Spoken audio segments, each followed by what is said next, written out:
The 33 Chilean miners, 69 days underground. In the belly of the earth, where light does not exist. The Atacama Desert in Chile is the kind of place where a person can easily believe the world ends. The ground is red and cracked, the air is dry enough to burn the lungs, and the wind carries dust like it's trying to hide something ancient beneath it. The landscape is barren, empty, and yet, beneath the surface, life was unfolding. On August 5, 2010, dozens of miners worked deep inside the San José mine. The sun scorched the desert above them, the air shimmered with heat, and the earth rumbled far below. But none of this was unusual. Miners are used to the sounds of the earth. The creaks, the cracks, the shifting stone, the darkness. Among the men working that day were Luis Orzua, the shift supervisor, known to everyone simply as El Jefe; Mario Sepulveda, the energetic spark of the group, always joking to ease the tension; Yoni Barrios, half miner, half medic, the man everyone trusted with injuries; Jose Enriquez, quiet, deeply religious, the spiritual anchor of the team; Edison Peña, who sang Elvis songs to keep the rhythm of the work; and 30 other men who had no idea the world would soon know their names. The shift began like any other. The men worked, talked, laughed, complained. Just another day underground. Then the earth trembled. At first it was subtle, a small vibration, then stronger, then so violently that the walls groaned and the ceiling cracked. The miners looked up. Dust drifted from the ceiling. A deep, distant roar echoed through the tunnels. "This isn't good," someone muttered. And then it happened. The collapse. When the world seals shut. A thunderous explosion ripped through the mine. The walls split open. The ceiling buckled, and the earth moved as if some giant creature had turned over in its sleep. The miners ran. Dust swallowed the light. Debris filled the air. The ground shook beneath their feet. Then came a sound no miner ever forgets: the mountain collapsing. A block of rock, 700,000 tons of it, crashed down into the main tunnel. This wasn't a simple cave-in.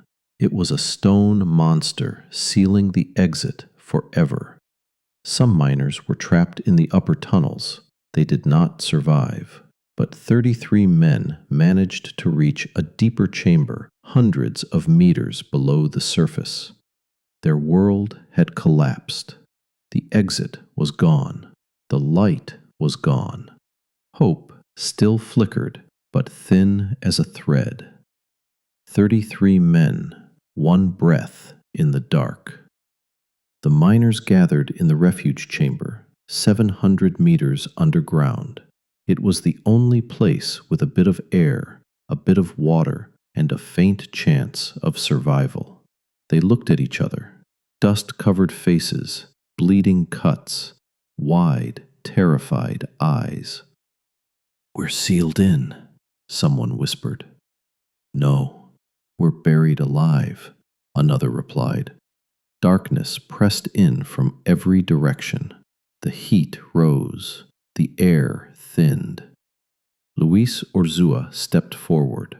"Listen to me. We're alive.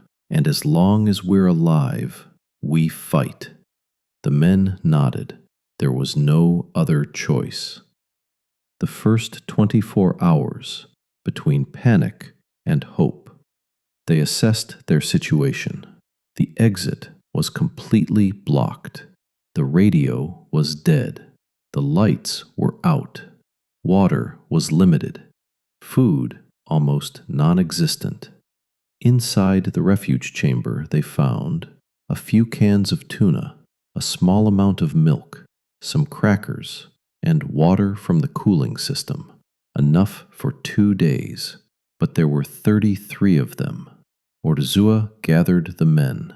From now on, each of you gets 1 spoon of tuna every 48 hours, 1 sip of milk, half a cracker. The men stared at him. That's nothing, someone said. That's life, Urzúa replied, and they accepted it.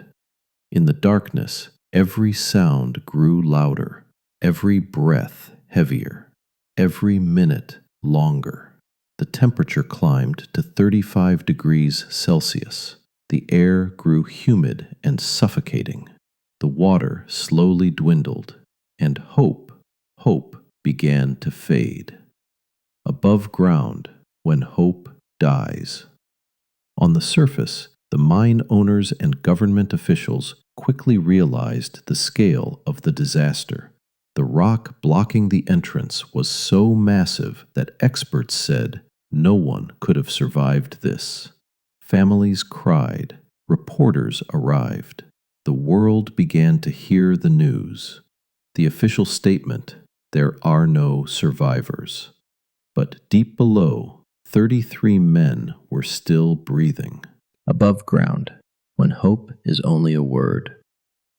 On the surface, the situation became painfully clear. The rock sealing the entrance wasn't just debris. It was a mountain-sized wall, immovable by any normal means.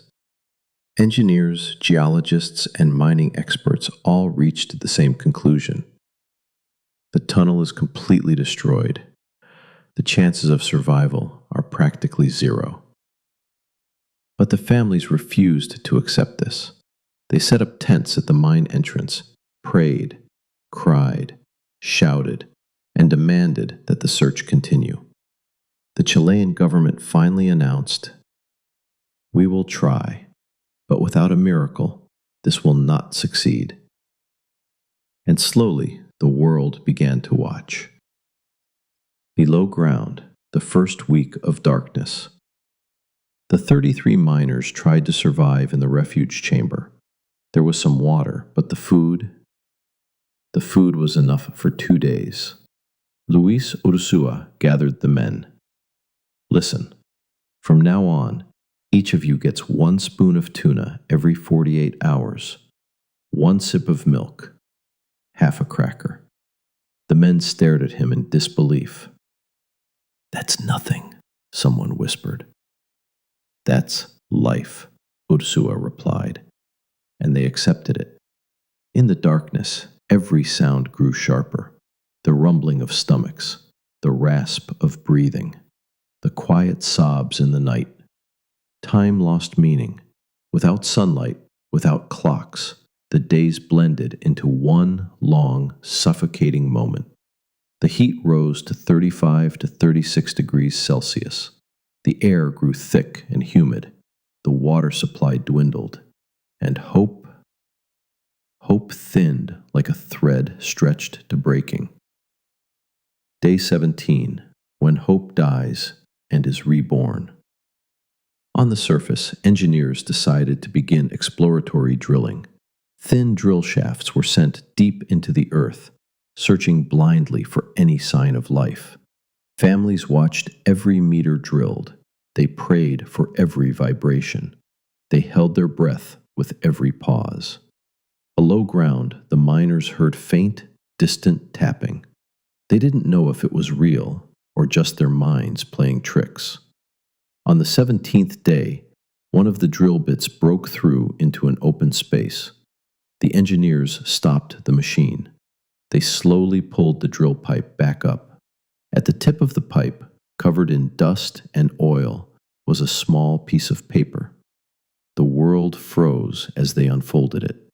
Written in shaky, dirty handwriting, "Estamos bien en el refugio los 33. We are well in the refuge, all 33 of us." The camp erupted. Families screamed, cried, embraced. Engineers fell to their knees. Reporters shouted. The world world roared. They're alive! Below ground, the miners heard the drill retract.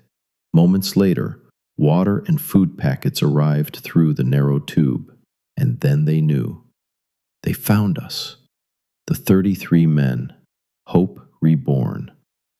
The miners cried, they laughed, they hugged each other. Mario Sepulveda jumped like a child. I told you they'd find us. José Henriquez knelt and prayed. Thank you, Lord. Thank you for not abandoning us. Luis Ursua stood quietly, tears in his eyes. Now the real fight begins, he said.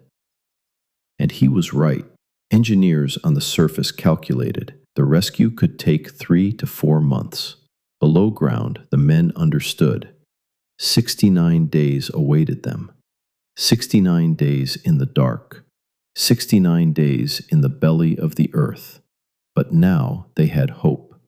And sometimes, hope is stronger than food. Above ground, the world unites. The Chilean government declared, "We will not give up. We will bring all 33 men home." Countries around the world offered help. The United States sent specialized drill heads. Australia sent geologists. Canada sent mining engineers. South Africa sent deep shaft experts. NASA sent psychologists and survival specialists. A global rescue effort began, something the world had never seen before. A small city rose around the mine entrance. Campamento Esperanza, Camp Hope. Families lived there, prayed there, cried there, laughed there, waited there, and slowly the miracle began to take shape. Below ground, when hope becomes a duty, the 33 miners understood that survival was no longer just a physical challenge. The darkness, the heat, the confinement, the uncertainty. These were the forces that slowly erode the human spirit.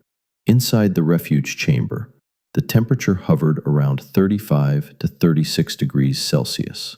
The air was thick, humid, and suffocating. Water was limited. Food was still scarce. But now they had something they didn't have before, a connection to the surface. Through the narrow drill shaft came packets of water, energy bars, medicine, letters from their families, and small cameras. At first, the miners were ashamed to show themselves. They were thin, dirty, exhausted. But when they saw the faces of their families on the screens, crying, praying, smiling, waiting, something shifted inside them.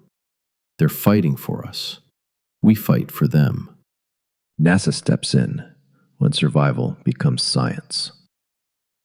The Chilean government realized this was not just a mining accident. It was a human survival experiment, and they needed the best minds in the world. NASA sent psychologists and isolation experts, the same people who trained astronauts for months in confined spaces. Their advice was simple but life-saving. A strict daily routine, assigned responsibilities, mandatory exercise, spiritual guidance, controlled food distribution, conflict management, and one goal each day: survive until tomorrow. The miners organized themselves. Ursua managed the daily operations. Henriquez led spiritual reflections. Barrios tended to the injured. Sepulveda kept morale high with humor and energy. Peña ran laps in the tunnels to stay fit. Others cleaned, rationed supplies, or handled communication. Slowly, the 33 men became a functioning society deep underground. Conflict, when darkness attacks the human mind. But confinement leaves marks. Tension grew between the men. Some were afraid, some were angry. Some wanted to give up. Some blamed others. One day, 2 miners argued over food distribution. Their voices echoed through the chamber, sharp and dangerous in the tight space. Ursua stepped between them. If we turn on each other, we die. If we stay together, we live. The men lowered their heads. In the darkness, every emotion was amplified. Every mistake could be fatal. But the 33 learned something essential. Survival is not individual. It is collective. Above ground, the largest rescue operation on Earth. On the surface, 3 major drilling plans were launched. Plan A, slow but steady. A traditional mining drill, reliable but painfully slow. Plan B, American technology. A specialized drill head sent from the United States. Faster, more precise, but riskier.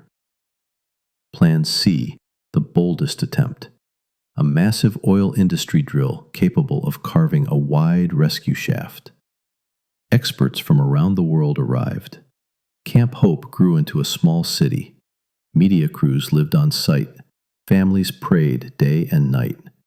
The Chilean president declared, "We will not leave them behind. All 33 will come home, no matter how long it takes." Below ground, the new life of the 33. The miners adapted to their new world. Their daily schedule became their anchor.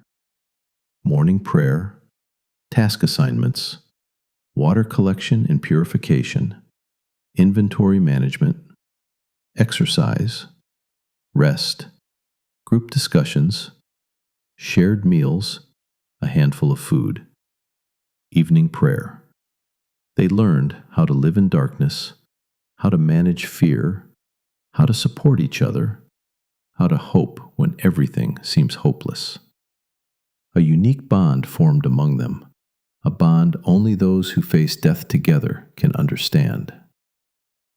The drilling, when hope has a sound. On the surface, the drills worked day and night. The machines roared across the desert. Engineers barely slept. Families barely slept. The world barely slept. Below ground, the miners heard the faint, rhythmic pounding of the drills. It was the sound of hope, the sound of life, the sound of people fighting for them. One day, Mario Sepúlveda shouted, "Listen, they're closer." The men smiled. In the darkness, a smile was a kind of light. 33 men, one heartbeat. Days passed. Weeks passed. The men grew thinner but stronger. Hope was no longer fragile. Hope was no longer a whisper. Hope was shared, and that shared hope kept them alive. The drilling, when hope becomes a calculation. On the surface, engineers worked day and night. The drills roared across the desert. Camp Hope pulsed with life, and the entire world waited for one moment. The moment the drill reached the miners. Plan B, the American drill, advanced the fastest. Every meter gained was celebrated. Every vibration made families freeze. Every update was broadcast across the globe. Below ground, the miners felt the vibrations. At first faint, then stronger, then unmistakable. "They're close," Mario Sepúlveda whispered, his voice trembling with excitement rather than fear. The breakthrough, when the earth finally yields. On October 9th, 2010, the drill suddenly broke through into open space. On the surface, the engineers froze. Monitors beeped. The drill head moved freely. "We've broken through," someone said. Camp Hope erupted.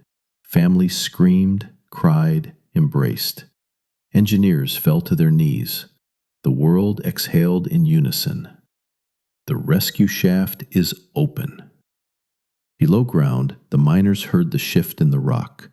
The walls trembled. The air vibrated. Then silence. Then Mario Sepúlveda shouted, "They did it! Boys, they did it!" The 33 men embraced, crying, laughing, praying. In the darkness, a new kind of light was born. The light of certainty. The capsule, the narrow door to freedom. On the surface, the next phase began, preparing the rescue capsule. Its name? Phoenix, the bird that rises from its own ashes. The capsule was narrow, barely wider than a man's shoulders, cold metal walls, a tight interior. But it was the only way out. Engineers tested it, soldiers secured it, families prayed over it. The world watched, the miners waited. The surface, when the world holds its breath. On October 13th, before dawn, the Phoenix capsule was ready. The Chilean president stood at the site. Families gathered behind the barriers. Cameras broadcast live. Hundreds of millions watched. The capsule descended slowly into the earth. The cable tightened. Machines hummed. The ground trembled. Below, the miners stood in silence as the capsule arrived. The metal door opened. Light spilled into the darkness. The men squinted. Some cried. Some laughed. Some simply stared, unable to believe it was real. The first miner, the man of hope. The first man chosen to ascend was Florencio Avalos. Strong, calm, disciplined, he had been the steady presence on camera, the one who reassured the world that the 33 were still fighting. The capsule door closed around him. The cable tightened. The ascent began. On the surface, everyone watched the slow rise, meter by meter, minute by minute. Then the capsule emerged. Families screamed. Rescuers applauded.